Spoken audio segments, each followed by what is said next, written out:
if you check all the women that waited in the Bible, all the women that experienced what we call delay, because I don't see that as delay, what we call delay, none of them gave birth to a regular child. None of them gave birth to just a son. They all gave birth to significant men. Sarah, Isaac, Rebecca, the twins, Elizabeth, John the Baptist, Manuel's wife, Samson, all of them. So I'm like, if you are experiencing a wait, W-A-I-T, it's because there is a wait, W-E-I-G-H-T. So just consider yourself fortunate that you have been given that unique burden to birth something that shifts something in life or in society or on the earth. So you see things like that. Now why I believe, say you get things where they happen for my life, we know they regular, because I mean one of the last things that my mom said to me this year, I went to see her 31st of January. I have it recorded, thankfully. She said it in Yoruba. She said, "Oh, wáyé lásán. Ọlọ́run ló rán ẹ wá. You are a covenanted child. Why through me, I don't know." That was the end of that beat. So I mean, I still played it. I played that voice note, that voice recording this morning. So, "Oh, wáyé lásán, you didn't come to earth just like that. Just like that." To transliterate, Ọlọ́run ló rán ẹ wá. It's God that sent you. Yeah, and then you're a covenanted child. She said those words to me January 31st of this year. I was inside. She passed April 15th. Maybe a few days before that day, I was praying. I was on a prayer walk. I can't remember what I listened to. I was listening to your interview on Arise. Oh, right. When you were on that media round. Yes. No, you never know. Different. This life. Things are just intersecting. Yes. So I was listening to your interview, and I remember you saying something about a prayer walk in your estate, I think at night or something. Yes. I do mine in the morning most days. So I'm on a prayer walk in the morning. And I just had this, go and see your mom.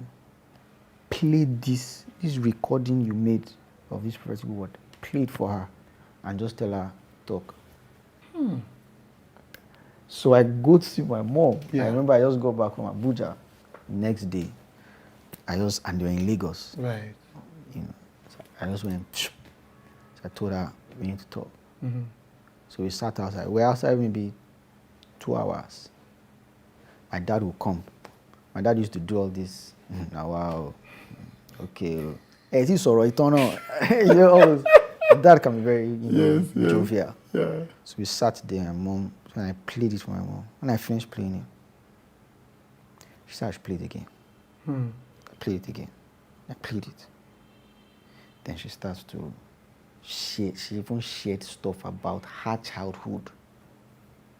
It was really some deep stuff. Heavy things. So when she passed, I'm like, man, wow. But I feel like I've been armed for the journey somewhat. This season everybody's talking about kicked off like 2 weeks after my mom passed. Must have. Yes, right. So it felt like my mom entered heaven as like, how far was supposed going on with people. Yes, literally. How far? Walking just up like, yo, get up.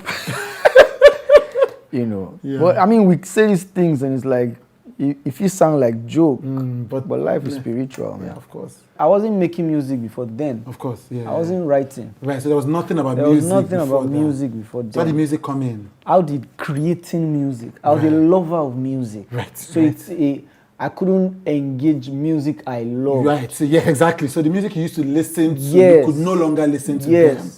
Right. And it wasn't even a case of this music or these songs are bad. I remember clearly when I started my intentional work with God. It was not a case of these songs are bad. I remember then I had Jay-Z and R. Kelly, Best of Both Worlds. I had Mark Anthony, who was married to J-Lo then. J-Lo was my absolute crush as a teenager. Absolute. Too gorgeous. You have good taste. You know, I had Mark Anthony and Wyclef. I had a couple of CDs. CDs. Yes, of course. Then. Of course, yes. So I'll be playing PS. So my mom got me a PS. It's nice I'm mentioning that. So it wasn't all go here, go here. She got me a PS. She bought. My mom introduced me to Arsenal. Really? I'm an Arsenal fan because of your mother. I think two things fascinated me. One was the response from the media, who were treating you as if you had just come, the mainstream media, and it was like whiplash for me, because I'm not like, oh, okay, this is the innovator's curse, because in particular spaces, everybody knows, and I am in some of those spaces. So when I'm seeing an interviewer asking you questions, I'm like, he didn't just come now. Like, why are you asking? But I later understood that, okay, it's because of the spaces I'm in. That's on the one hand. On the second hand was this motley group of God's barristers. who were like, oh, you don't look like God. You don't look. And I'm like, but Gaise is in the church. He's of the church. Like, he was in Wafbeck last week. So I'm like, who are these people that think that, so I'm having whiplash on both levels, and I have to remember that everybody in the world is not me and they are not familiar. Now, this is me having whiplash. How did you handle those two things? Because I don't want to call it, some of them are my good friends. It's an interview where you're just like, if we talk now, it will be as if. So let me just manage myself. How are you navigating that? Also being a strategic thinker, knowing that you are being introduced to new audiences who might not know the track record of your sound and your work. How did you manage that? Were you annoyed? No, I wasn't. Right. I wasn't annoyed though. I was for the critics from the body. It was more like it was kind of like what a pity. So on one hand, for media that doesn't know the history, that's allowed. For me, that's allowed. Now that you speak as a media practitioner, what I'm hearing from you is you didn't do research. But I didn't see it as in that way, right? Because I won't even say I don't consider myself a media practitioner. So even though I host a podcast, it's like peer-to-peer interviews I do, and sometimes I'm the only one. I'm just sharing my thoughts on a matter. So it's not media. So it didn't occur to you in that way. It didn't occur to me in that way. I just saw it as a human being who did not know me, which is allowed. Yeah, sure. So I introduced myself to you. No problem. I introduced myself to you. I will be in Brazil. I will be in Jamaica. I will be in Jordan. I will be in plenty places where I will need to introduce myself. And I'm fine with that. Because it's a marathon. It's not a sprint. I've known that for a while. I still said that last year. Say in my own study, I was talking about I expose myself to people's history. I've seen maybe like Fela's journey, Obe's journey, Sonny's journey, a couple of all these people. Even with men of God, Tade Adeboye's journey, Bishop Oyedepo's journey, Chris Oyakhilom's journey. I am more inspired, or I learn more by checking the 5th year of a David Oyedepo's journey than his 35th year. Yes, tell me about that. Yes. I get it. Yeah. A 3rd year of Chris Oyakhilom's journey when he was PA to Archbishop Benson Idahosa. How many people know that? That Chris Oyakhilome was Benson Idahosa's PA, and he was one of the pastors that were attending the conferences. He was the one carrying the Bible and the Bible. So they didn't see him coming. Yes. We repeat errors because we don't. We don't have a sense of what has happened. We don't have a sense of hindsight, what has happened before. You get. So I will introduce myself. Yes. It's not a problem. Right. So I was did the research. Says no turning back. Turntable top 100 charts, highest for any gospel song. ever, according to the turntable charts in Nigeria. And then not only that, Streams from Nigeria, yeah. first week, Yes. it broke the record. Yes. For YouTube views from Nigeria. Right. It broke the record. Yeah. Yeah, 1 week. 1 week. Yeah. First week. Just between It was number 1 on Nigerian YouTube for a month. Yes. Over a month. It's still number 2. It's still number 2. It's still on the top 10. Yeah, it's number 2 on YouTube. On YouTube. Even now. Right, even now. Yeah, makes sense. It was number 2 in UK at a point. Yeah. Was somewhere in Kenya. Yeah. It was. Yes, it's everywhere. Just random. We've talked about that. And people have asked about that. Just let's talk for 2 minutes about Lawrence Oyo. Because that same week, a song he had done with Sons of Salem was also, I think, number 23. His Own Favor, I think, the week before. Please, you are the pastor. Tell me the anointing on this man's life. And why you went to him for the remix. So I didn't go to him for the remix. Okay, tell me. Was it just, you were just vibing on stage? Is that what it was? No. Tell me the story. Technically, he came to me for the remix. Right.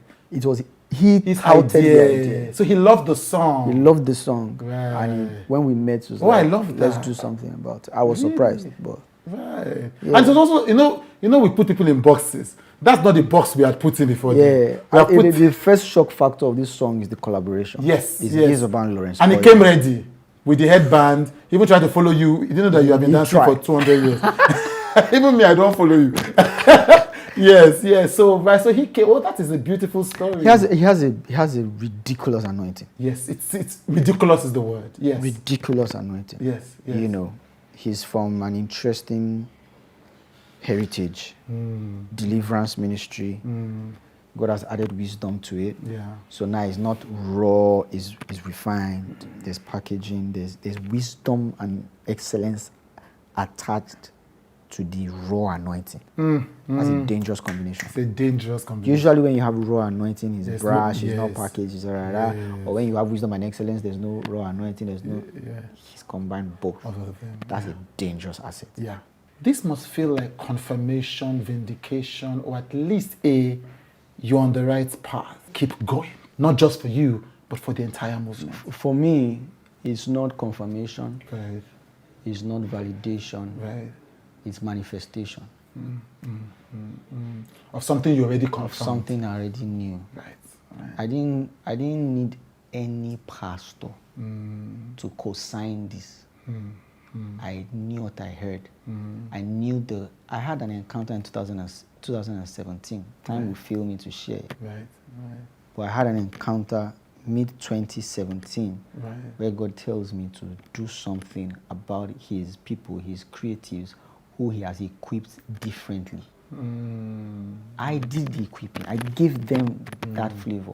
I'm the one that gave them this skill and this expression that does not fall into traditional praise and worship. Yeah. Because I want to use it for something. Yeah. So if utterance came on a platform and I spoke something down, there are things I've spoken that as the utterance is coming, my head is saying, guy. Don't. But if there's utterance, there's utterance. Right. Utterance is spiritual. Right. It's not calculated. Right.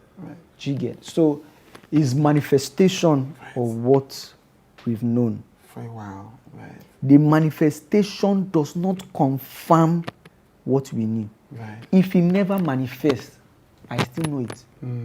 Preach. If it never manifests, the problem is not God. Yeah. Maybe you get something for the equation or you will not get. Right. But I know, and I knew what God had told me. Right. And so I've run with it squarely since 2017. Yeah. I got into music professionally. I got into music at all, writing music 2003, 2004. I went into it professionally 2010.